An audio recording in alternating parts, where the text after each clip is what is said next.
Hello there guys and welcome back to the channel. Today I have some Cobra King gameplay for you. I must personally say that the Cobra King is probably one of the most enjoyable and best premiums I've ever purchased in the game. Now it's not any better than the normal 75mm Sherman Jumbo that you have in the regular tech tree, but it's a premium and it earns a bit more money and RP, and they're both very good vehicles. However, they definitely do have their drawbacks. Most of them are related to the armament and the actual armor of the Sherman Jumbo. First off, the 75mm gun is not that great. It's not necessarily an issue with the vehicles that you're fighting, because the APHE is quite powerful when it penetrates, and it's pretty perfect against Panzer IVs and early T-34s if you shoot them in the turret. And for everything else, there is a very good APCR round. Now the issue with the gun obviously goes away if you upgrade to the 76mm Sherman, but that also brings its fair share of problems with it, as in that you're, I would say, not necessarily as effective as the 75 Sherman Jumbo. Now the main downside of the Jumbos in general is the armor where the tracks are located, and if you play with the 76, mainly also the actual front hull armor at extremely close range. The main issue with the armor behind the tracks is the fact that it is not thick at all. It's even less than the Panther's side armor, and if you've ever played the Panther, you will most likely have noticed that the side armor gets overmatched very easily by mainly 85mm guns. Now, it's an issue that both the Jumbos have, but it's not that much of an issue with the 75 because you don't see T-34 85s all the time. But you do also have to watch out for the early T-34s because they can also overmatch the lower side armor. There's a little tip that I also actually want to give you guys, and this is basically the same with late war Shermans and the Jumbos.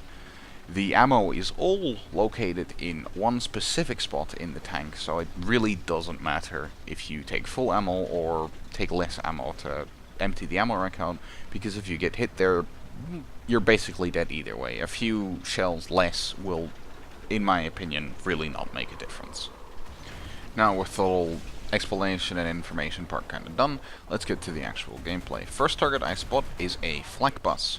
I put some 50 cal fire into him, trying to kill the crew like that, but it doesn't work and he starts moving, so I put another round into him to secure the kill. Then I spot a KV-1 rushing down the street up ahead of me, so I'm gonna go try and take him out. My first shot is an APHE shot, and I kinda knew it wasn't gonna penetrate because from that angle and also hitting the drive wheel, it's really unlikely. Now he sees me, puts a shot into me, I put another shot into him as well as I can at the current angle that he's presenting, but it is not enough. Second shot he puts into me bounces as well, I put another shot into his cheek of the turret, and I penetrate him but basically do no damage. I quickly switch to the APHE round, because I see a Panzer IV moving up. Now that he's dealt with, we can continue focusing on the KV-1 right in front of us. We load an APCR round and shoot straight through the armor plate that is protecting the gun breech, taking it out, and now it is a lot safer for me to push up and try and take him out of the game for good. Now I push up with the APCR round loaded, I put a shot into him, but I sadly hit a double layer of armor that is on the KV-1E, but it doesn't really matter because I put one shot right above him, puts it straight through the head of the machine gunner, doesn't really do anything, but my second shot goes through, puts the tank on fire and takes out two of his crew members. Third shot again hits double layers of armor, but I managed to find my way around it and take him out. So I will put a little jump cut here because it does take about 2 minutes for anything else interesting to happen, so I will see you there. So after recapturing Charlie and driving back towards the Alpha point, because the enemy started to capture it, I round the corner and managed to spot myself a little verbal bin that is completely oblivious to my presence. Put a shot into his engine. I kinda wanted to go for the crew, but, well, the engine will suffice, because the verbal bin really doesn't pose any significant threat to me unless it gets my side. After taking him out, I decide to go into the cap and at least decap it, and it is one thing that you will definitely notice when you're playing the Jumbo, is that it's not an unmaneuverable tank. It's actually pretty quick to get around the map if you know how to play it well, and if you obviously have it fully upgraded. But after I come around the corner of the monument, I spot myself another verbal wind. My first shot goes straight into the front armor, but it only takes out the machine gunner and the driver, but he shows the side of his turret, which is not very thick at all, and I can pen it easily with my 50 cal on top, so I use it to take him out. So while we were dealing with the whirlwind, we actually also managed to capture the alpha zone, so that is always a nice little addition. I hear some shots to my right, over where the KV-1 is, but for some reason I'm really expecting something to be to my left, but I actually completely miss the Panzer IV at the start. But it turns out there is actually also something to my left, which was a Wirbelwind. Now the Wirbelwind could have actually penned me, because I was relatively straight side on, and he could have very easily gone through with the high velocity armor piercing rounds that he has available. But he didn't, and I'm still alive because of it, so I'll take it. Now, I think that's the end of the guys around here, but I actually hear the KV-1 still getting shot at and still repairing. So I'm gonna go take a look and find out what's actually happening. Then I managed to spot myself the rear end of a Stug. First shot, I whiff into the ground, sadly.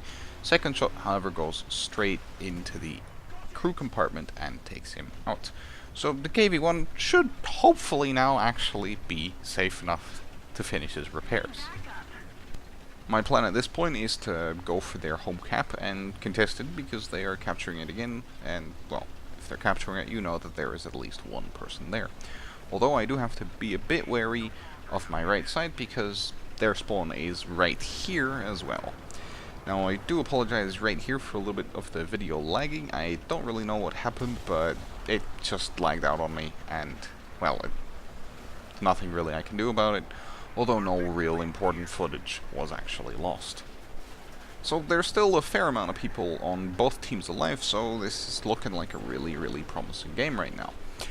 I look to my left, look to my right, and when I look to my right, I actually managed to spot myself a Wirbelwind just down the road. I decide to wait, shoot, and I don't know how that shell went, where it went, because on my screen I was aiming right at the hull of the Wirbelwind, and it just didn't really do anything. But he manages to get away because of it, but it's no real big threat, because a Wirbelwind is not nearly as dangerous as, say, an actual Panzer IV.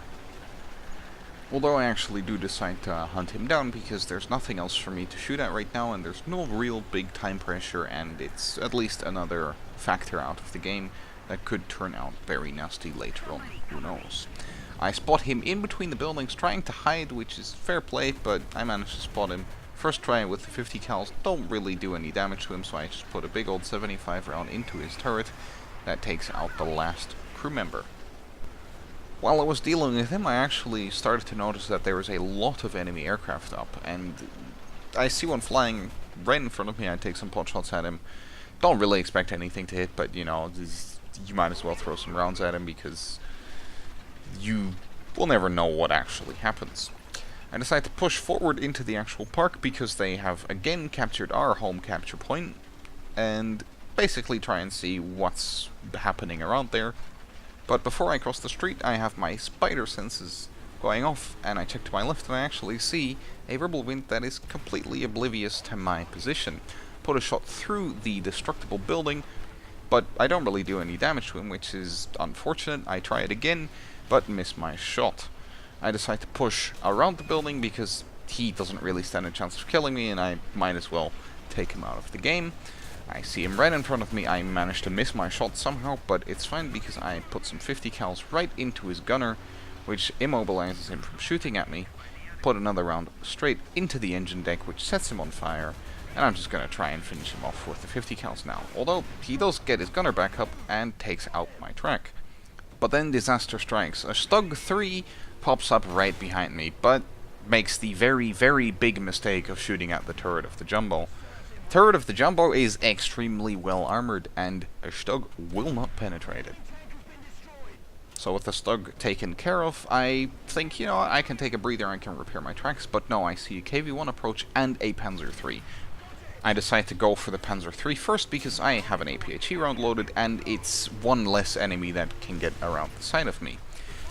And this is basically a bit of an awkward fight. A KV-1E and a Jumbo both have very good armor and not extremely well penetrating guns.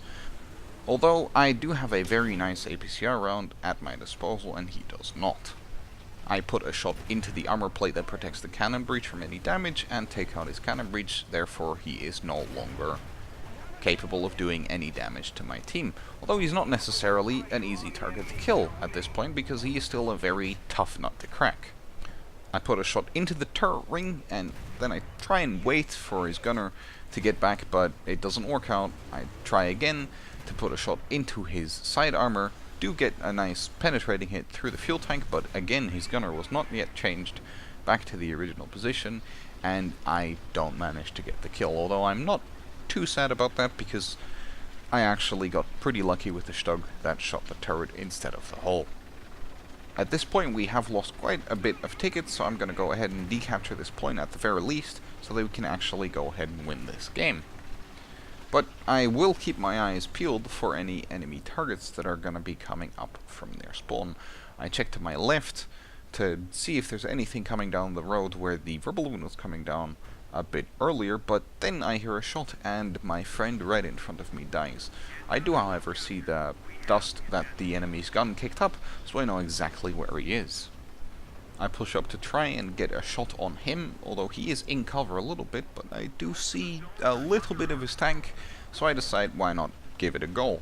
I actually managed to put a shot into his turret, which takes out his gunner and his turret ring, so at this point he is still dangerous, but he is not nearly as dangerous as he is with a fully operating turret. So it is pretty safe for me to just go ahead and push around the corner to try and kill him, although, boom, I actually get super startled by the Stug wreckage that I killed earlier. I put a snapshot into the Panzer IV, but it hits a weird angle and doesn't penetrate. Then I go for the hull, but somehow magically do not penetrate. Then I say, you know what, I'm just going to go for the weakest part of the armor, the front of the turret, and that grants us another kill. I will put another little jump cut here because it does take a while before anything else happens.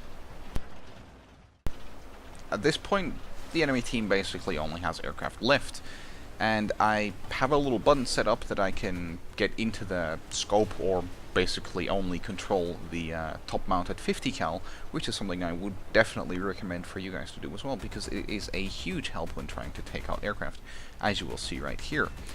I put some very nice shots into the 109, ripping his wing clean off.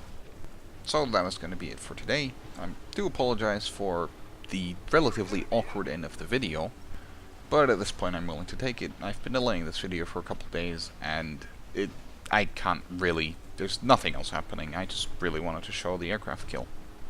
So yeah, that's it for today. I do hope you enjoyed, and I will catch you in the next one.